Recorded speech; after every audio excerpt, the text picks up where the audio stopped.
Hello everyone. आप सभी का हमारे चैनल पे स्वागत है।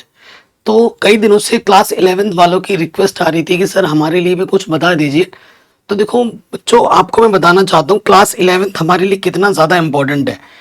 कई बच्चों की मेंटेलिटी ऐसी होती है कि हमने 10th में बोर्ड एग्जाम दिया है तो हम 11th में मस्त रिलैक्स करेंगे, आराम करेंगे। तो दोस्त, 11th के बाद आपका क्या आने वाला है? 12th। ठीक है, 12th में आपको फिर से बोर्ड एग्जाम देने हैं।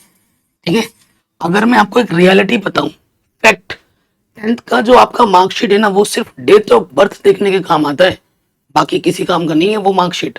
लेकिन आपका जो करियर डिसाइड करेगा, आपका फ्यूचर जो डिसाइड करने वाला है, वो आपका 12th का मार्कशीट बहुत इंपॉर्टेंट है। आपके अच्छे नंबर 12th में आएंगे तभी आपको अच्छा कॉलेज मिलेगा। आईआईटी जेई की प्रिपरेशन करोगे तो मिनिमम 75% के क्राइटेरिया है, वो चाहिए होता है। तो अगर आप अपना बेसिक, ठीक है, अगर अपना बेसिक ही यहाँ पर नहीं बना पाओगे, मौज मस्ती करोगे, सोच रहे हो सिर्फ पास हो जाऊंगा और फिर 12th में मेहनत करेंगे, भाई तुम खुद अपने पैर पे कुल्हाड़ी मार रहे हो खुद। क्योंकि अगर मैं बताऊं, जो आप 11th में पढ़ोगे, चाहे वो फिजिक्स में पढ़ो मैथ में पढ़ो, वो सारा का सारा यूज होगा 12th में। वो सारा का सारा यूज होगा 12th में। अगर आपकी मेंटेलिटी ये है कि मैं 11th ऐसे ही जैसे तैसे पास हो जाऊंगा, ठीक है, हमारा जो मेन सब्जेक्ट है वो फिजिक्स केमिस्ट्री मैथ है। ठीक है, जिसके पास गणित नहीं है उसके पास बायोलॉजी होगा, वो उसको रिप्लेस कर लेना। हिंदी इंग्लिश तो हो ही जाती है, सबके पास होगी। लेकिन अगर आप अभी तक नहीं पढ़े हो, देखो मैथमेटिक्स में पढ़ा रहा हूँ, ठीक है, फिजिक्स केमिस्ट्री में नहीं पढ़ा रहा 11th की। फिजिक्स पढ़ाया था, 2-3 चैप्टर स्टार्टिंग में मैंने पढ़ाए थे। अगर आप बोलोगे तो फिजिक्स के मैं न्यूमेरिकल करा दूंगा, इंपॉर्टेंट डेरिवेशन भी करा दूंगा, अगर आप बोलोगे। लेकिन इस साल पैटर्न चेंज हुआ है, नई एनसीईआरटी बुक आई है। पुरानी एनसीईआरटी बुक के आधार पर पूरी मैथमेटिक्स मैंने करा रखी है। प्लेलिस्ट की लिंक्स मिल जाएगी डिस्क्रिप्शन में। लेकिन जो नई एनसीईआरटी बुक अभी आई है ना, वो भी मैंने ऑलरेडी करा दी है। ठीक है, चैप्टर नंबर 1 से लेकर 9 तक हो चुका है। 3 से 4 चैप्टर और बच रहे हैं, वो भी मैं करा दूंगा। आपका अर्धवार्षिक हो रहा है, ठीक है, आपके 2 एग्जाम होंगे अभी अभी अक्टूबर में। ठीक है, ये अक्टूबर चल रहा है। अक्टूबर में आपका अर्धवार्षिक एक हाफ ईयरली एग्जाम होना है। अर्धवार्षिक बोलते हैं हिंदी में ना, अर्धवार्षिक। और अक्टूबर जनवरी में, ठीक है, जनवरी में आपका वार्षिक एग्जाम होगा, जनवरी के मिड में या आखिर में। ठीक है, ये वार्षिक एग्जाम होना है। और आपको पता भी होगा कि अर्धवार्षिक के भी नंबर जुड़ेंगे और वार्षिक के नंबर जुड़ेंगे, दोनों मिला के आप पास होगे। ठीक है, कई बच्चे अभी भी रो रहे होंगे, सर हमने तो अभी तक पूरी पढ़ाई नहीं की है, हम क्या करें? तो देखो, जो होना था वो हो चुका है। ठीक है, अब पिछली चीजों को याद करके आगे का बर्बाद नहीं कर सकते। अगर अभी से भी आप पढ़ोगे ना, तो आपके पास कुल मिला के 3 से 4 महीने बच रहे हैं। 4 month is more than enough. ठीक है, 4 मंथ्स हमारे पास बच रहे हैं। अगर इस 4 मंथ्स का हम अच्छे से यूटिलाइज करें, ठीक है, अर्धवार्षिक में क्या है, तुम्हें देखो, अर्धवार्षिक में तुम्हें पास होना है ना। अगर अभी तुम सपोज, जो अगर मैं बताऊं 10 बच्चों में ना, 7 बच्चे ऐसे हों जो रिलैक्स है, बिल्कुल रिलैक्स, मतलब पढ़ नहीं रहे हैं, मौज मस्ती कर रहे हैं। ठीक है, और 2 से 3 बच्चे ऐसे हैं जो शुरू से पढ़ाई कर रहे हैं, सीरियस हो गए। वो सिर्फ 2 से 3 बच्चे ही हैं, और बाकी 7 बच्चे ऐसे जो पढ़ नहीं रहे हैं। और यही 7 बच्चे जब 12th में आएंगे फिर रोते फिरेंगे। वो 7 बच्चों में से कुछ फेल भी होंगे 11th में, हालांकि फेल नहीं भी करते हैं, स्कूल में पास कर देते हैं, लेकिन कुछ कुछ फेल भी कर देते हैं, जो बहुत ही कहीं गुजरे होते हैं, टीचर फेल कर देते हैं। अब जब लिखोगे नहीं तो फेल तो होगे, फिर 12th में आके रोते रहोगे। क्यों? देखो, गोल्डन चांस बना आपका 11th में होता है। अगर आपने 11th की कॉन्सेप्ट अच्छे से बना लिए तो 11th का 40% आपको 12th में फिर से मिलने वाला है। 40%, ठीक है, 40% होगा और उससे आगे होगा, फिजिक्स में भी और केमिस्ट्री में भी। अगर आपने यहाँ फिजिक्स में, केमिस्ट्री में, मैथ में आपकी पकड़ नहीं बन पाई, ठीक है, तो 12th में तो लटकोगे ही। अगर बाई चांस 12th में भी धीरे धीरे थोड़ा घिस पिट के पास हो भी गए, अच्छे नंबर तो आने से रहे, अच्छे नंबर नहीं आएंगे, सीधी सी बात है, फ्यूचर बर्बाद होना है। और अगर बड़ी क्लासों में जब लेते हो, प्राइवेट कॉलेज में जाते हो, तो फिर वहां पर बहुत दिक्कत होगी। देखो, अब आपकी जो सीढ़ी है ना, डे बाई डे टफ होती रहेगी। 12th से जब बीएससी बीटेक में जाओगे तो वहां पर ज्यादा और किताबें आ जाएंगी, और ज्यादा सिलेबस होगा।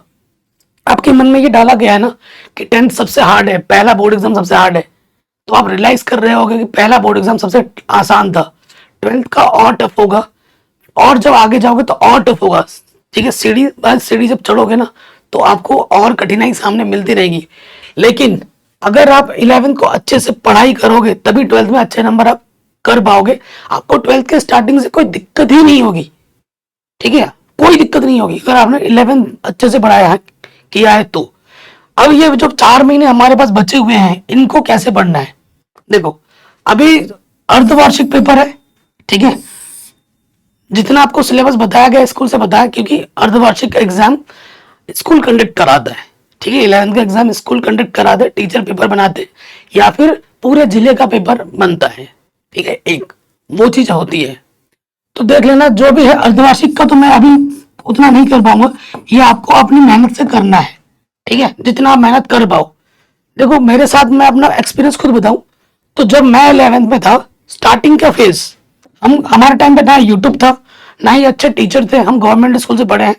स्टार्टिंग का फेज जो था 2 महीना, वो बहुत ही हमारा बेकार गया था। क्योंकि एक 9th 10th एक लेवल का होता है, 11th 12th एक लेवल का होता है। तो एक से जगह दूसरी सीढ़ी जब चढ़ते हैं तो अजीब था, क्योंकि सरकारी टीचर थे, पढ़ाते इतना घटिया थे, उनको खुद पढ़ाने का मन नहीं होता था। और हमारे पास यूट्यूब भी नहीं था और हम कोचिंग भी अफोर्ड नहीं कर सकते थे। तो स्टार्टिंग के 2 महीने मेरे बहुत ही थोड़े से बेकार गए। मुझे सेल्फ डाउट होने लगा था, क्या मैं कर पाऊंगा, क्या मैंने साइंस साइड लेके कोई गलती तो नहीं कर दी। ऐसे ऐसे ख्याल आते थे मेरे को। वो लगता था कि मैं साइंस साइड छोड़ के मैं आर्ट्स में चला जाऊं। सोचो, आज मैं आपको पढ़ा रहा हूँ सब कुछ, ऐसे भी ख्याल आते थे। तो डर था मेरे को 2 महीना। लेकिन उसके बाद क्या, वो इस 2 महीना फेज निकल गया। उसके बाद मैंने सेल्फ स्टडी करना बहुत स्टार्ट कर दिया। ठीक है, और मेरे टाइम में मेरे क्लास में सिर्फ 2 ही बच्चे 11th में पास थे अर्धवार्षिक में। उसमें मैं था और मेरा एक दोस्त था। ठीक है, सेल्फ स्टडी से ही हम पास थे। स्कूल के भरोसे भी नहीं रहते थे। हमने क्या किया था, गाइड खरीद ली थी, रेफरेंस बुक, और उसको खुद से पढ़ते थे और खुद का दिमाग लगा के सोचते थे कि कैसे हुआ, कैसे सोल्यूशन को देखकर। क्योंकि उस टाइम पे हमारे पास यूट्यूब नहीं था, नहीं इंटरनेट था। ठीक है, ब्लूटूथ का जमाना था, तो सोच सकते चाइनीज फोन हुआ करते थे। तो ये था। उसके बाद क्या हुआ, वार्षिक का पेपर, अर्धवार्षिक में तो जो चलो जो भी हुआ, अर्धवार्षिक तक ऐसा हो गया था कि हाँ तब आसान लगने लग गया था।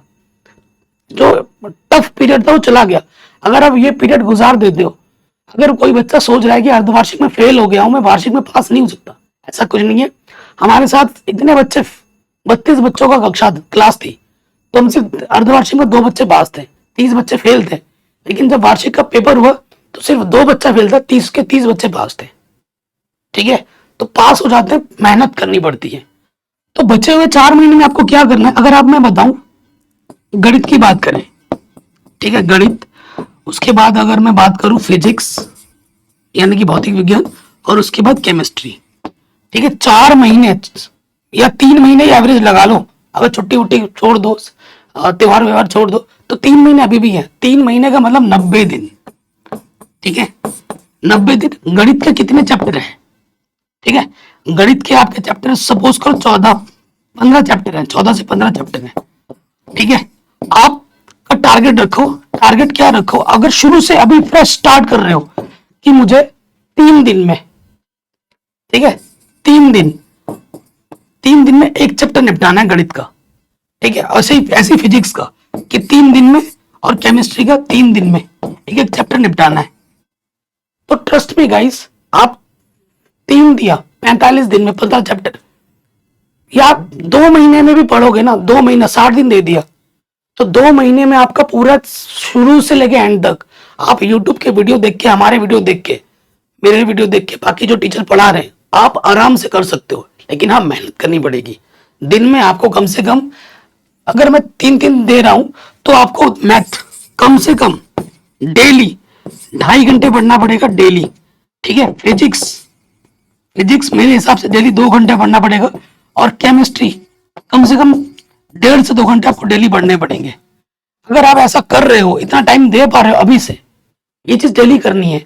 जैसे ही एक चैप्टर हो जाए, 2 चैप्टर हो जाए, उसको रिवाइज भी करते रहना है। ठीक है, बैकलॉग नहीं बनाना है। पहला चैप्टर पढ़ा, दूसरे चैप्टर में, दूसरा चैप्टर खत्म होते पहले दूसरे को फिर से रिवाइज करो, फिर तीसरे में आओ, ऐसे करते रहना। ठीक है, पहला जो जोर लगाना है वो आपको एनसीईआरटी में लगाना है। ठीक है, मैथ के लिए तो एनसीईआरटी पढ़ो फिलहाल, अगर आप समय आपके पास नहीं है तो। लेकिन फिजिक्स और केमिस्ट्री के लिए आप मेरे हिसाब से जो रेफरेंस बुक है, एनसीईआरटी नहीं, रेफरेंस बुक, मैंने जो पढ़ाई की थी वो चित्रा से पढ़ा था, चित्रा प्रकाशन की आती थी, और नूतन से पढ़ाई की थी मैंने। दो रेफरेंस बुक मेरे पास थे, मैं दोनों से पढ़ता था।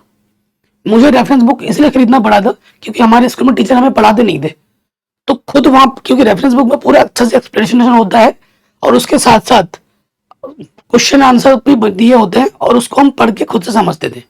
ठीक है, ये चीज है। ठीक है, तो यहां से आप करना। और अब तो यूट्यूब है, बेस्ट से बेस्ट टीचर आपको पढ़ा रहा है, आप डेली पढ़ो। ठीक है, यूट्यूब से अगर पढ़ रहे हो, यूट्यूब से पढ़ने के बाद भी खुद से आपको सेल्फ स्टडी करनी ही करनी है। ठीक है, अगर सपोज करो यूट्यूब से आपने मैथ की क्लास 2 घंटे की है, तो आधा घंटे का टाइम 30 मिनट आपको सेल्फ स्टडी में देना ही है मैथ में। यही काम फिजिक्स का है। फिजिक्स में आपने अगर 1 घंटे की क्लास की है तो आधा घंटा आपको सेल्फ स्टडी में देना है। जितना भी आप पढ़ो, चाहे स्कूल में पढ़ो, कोचिंग में पढ़ो या यूट्यूब से पढ़ो, उसका तो चलो अलग टाइम है ही है। उसके अलावा जो भी आपने पढ़ाई की है जहां जहां से सोर्सेस से, वो इकट्ठा करने के बाद आपको उसका सेल्फ स्टडी भी टाइम देना पड़ेगा। अगर आप सेल्फ स्टडी में टाइम नहीं दे रहे हो तो आप कुछ सीख नहीं रहे हो, सीधी सी बात है। आपका रिजल्ट अच्छा नहीं आ पाएगा, मेरा मानना यह है, क्योंकि सेल्फ स्टडी सबसे ज्यादा जरूरी है। ठीक है, आप स्कूल में पढ़ो, कोचिंग में पढ़ो, यूट्यूब से पढ़ो, दुनियादारी जहां से भी पढ़ो, लेकिन उन सबको पढ़ने के बाद, उस नॉलेज को इकट्ठा करने के बाद, उसको अगर सेल्फ स्टडी नहीं कर रहे हो, और पढ़ाई करते वक्त नोट्स जरूर बनाने हैं, खुद के नोट्स ज्यादा जरूरी हैं। ये नहीं कि सीनियर के नोट मिल गया वही हम देख रहे पढ़ो, नहीं, खुद के नोट्स बनाने जरूरी है। तो देखो, सोचते रहोगे तो टाइम बीतता रहेगा। जो मैंने आपको सिंपल सी स्ट्रेटेजी बताई, इसको फॉलो कीजिए।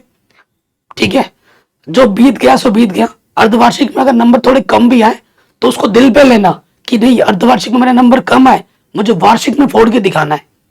ठीक है, अगर मेरे अर्धवार्षिक में कम आए तो वार्षिक में मैं सर को इम्प्रेस कर दूंगा, इतनी हार्डवर्क करूंगा। ठीक है, और होता है यार, हार्डवर्क करोगे हो जाएगा। और 11th का कॉन्सेप्ट बन गया ना, 12th आपको शुरुआत से आसान लगेगी। फिजिक्स केमिस्ट्री में सब आसान लगेंगे।